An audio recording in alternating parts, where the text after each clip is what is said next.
มาเบิ่งเจ้าหมูน้อยอีกเช่นเคยพี่น้องนี่มาว่านนี่รุดก็ออกไป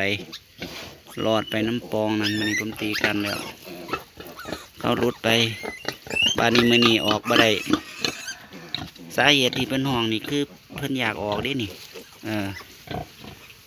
สาเหตุที่ห้องนี่อยากออกไปข้างนอกเพิ่นบัดไอแท้นี่เจ้าไผ่สีทองเมื่อวานออกไป2 ตัวไปกับโต๊ะนั่นละไปออกไปข้างนอกเลยบัดนี้มื้อนี้ออกบ่ได้มันห้องห้องอยากออกมาแล้วเพิ่นนี่พยายามหาปองออกจนได้เอาวนกับไว้บัดนี้เพิ่นอยากออกไปข้างนอก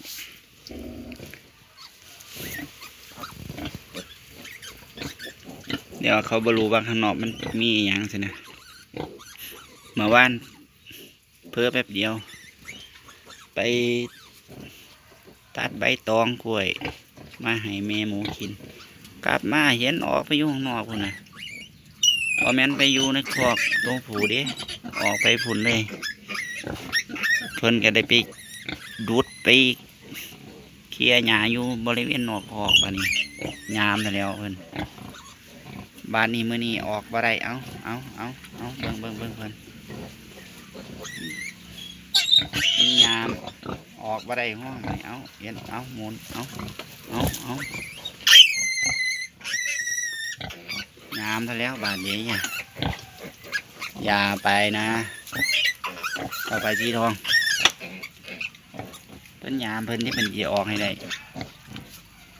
นี่พี่น้องท่านใดที่กำลังเลี้ยงหมูน้อยอยู่ด้วย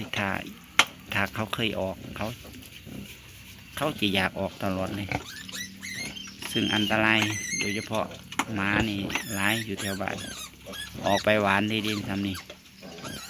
เบิ่งที่เพิ่นชนสีออกให้ได้บ่ต้องออกเลยทุกเจ้า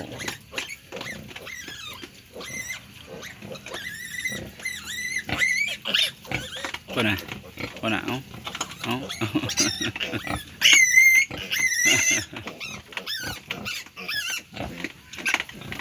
อยากออก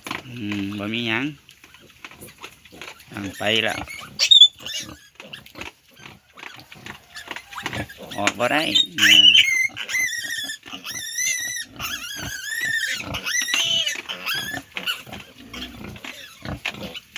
สีดื้ออยู่เพิ่นนี่จักจีออกไปเห็ดอย่างเนาะตัวยอไปยังไปสีทองอย่าดื้อนะ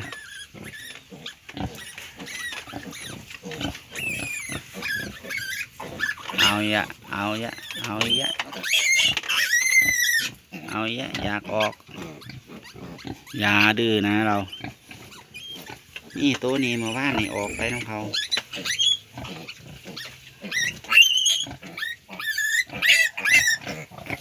เอางอแงอย่างอแง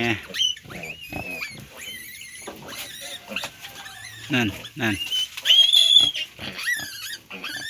อย่าดื้อตัวอื่นบ่เป็นอย่างเด้เป็นตัวเดียวนั่นตัวนี้ก็ออกแต่ว่าบ่ได้ออกไปข้างนอกน้ำเขาแต่ว่าเขาบ่ห้องถึงออกบ่ได้แต่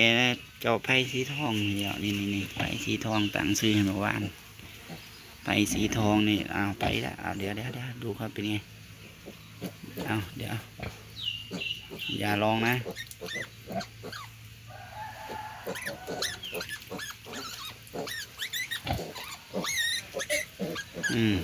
วนหาหมองออกให้ได้ฝันรวดเจ้าไม่ได้ออกหรอกเจ้าออกไป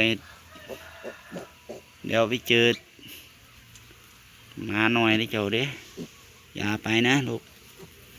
กำลังโซนเลยเพื่อนนี่ออกมาได้ตรงห้องโวเวก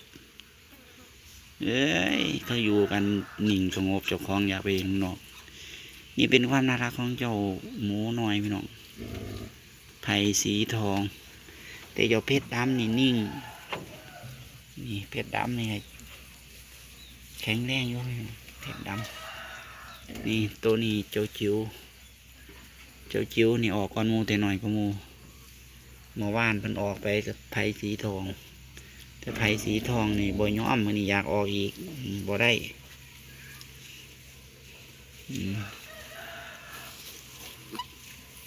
เพชร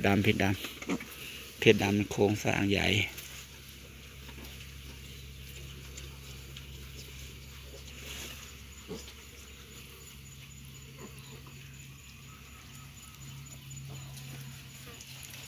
อ้าวสิไปให้ได้เขานะกันว่ามีไม้น้อยกันไว้นั่นออกแท้เพื่อนอยากออกไปแล้วไปแล้ว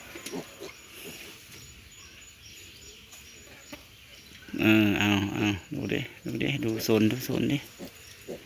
เพื่อนเคยไปเรียนน้ำโตนั่นทันแล้วพอเขาแต่เขาบอกผมเคยปล่อยเขาไปเรียนอยู่ผมคิดว่าเขาบอกออกไปข้างนอกมันเป็นปองบ่ได้แท้มาว่านตะเลือดออกจากปองนั้นไปอีกบวยใครเนี่ยแต่หมาบ่มาว่านปกติย้ำผมให้อาหารหมูนี่หมามันนอนเลาะคลองนี่ละโชคดีเมื่อวานบ่มา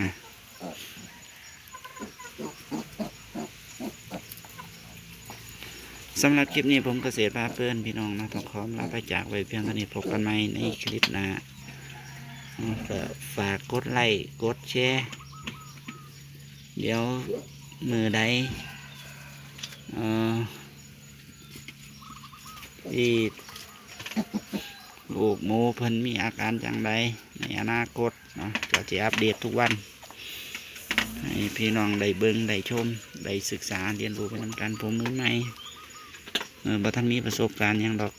เลี้ยงไปกับเพียงได้ประจักษ์เดือนเองก็เรียกว่าประมาณสักปีบ่ถึงปีดอกแต่ว่าหมูนี่ก็ซื้อมาตอนเพิ่นอายุประมาณสัก3 เดือนนี่แหละนี่แม่เขานี่ก็เลี้ยงมาจาก5-6 เดือนเพิ่งออกลูกก็เลี้ยงเพื่อประสบการณ์น้องอนาคตก็จะขยายแม่พันธุ์ให้ได้หลายๆซึ่งทันเลี้ยงน้อยมันบอกกลุ่มดอกเพราะว่าหมูปลาลูกผสมมันต้องใส่ระยะเวลาค่อนข้างนานพอสมควรบอกคือหมูขาวแต่ว่าข้อดีก็คือว่ามันกินอาหารลดต้นทุนได้ดีได้เก่งซึ่งกินแล้วก็บ่มีผลกระทบต่อร่างกายเช่นผักบุ้งกระถินต้นกล้วยหรือมันมะขีดเป็นต้นสำหรับมื้อนี้กล่องขอลาพายจากไว้แต่เพียงเท่านี้พบกันใหม่ในคลิปหน้าพี่น้องสำหรับมื้อนี้โอเคสวัสดีครับผม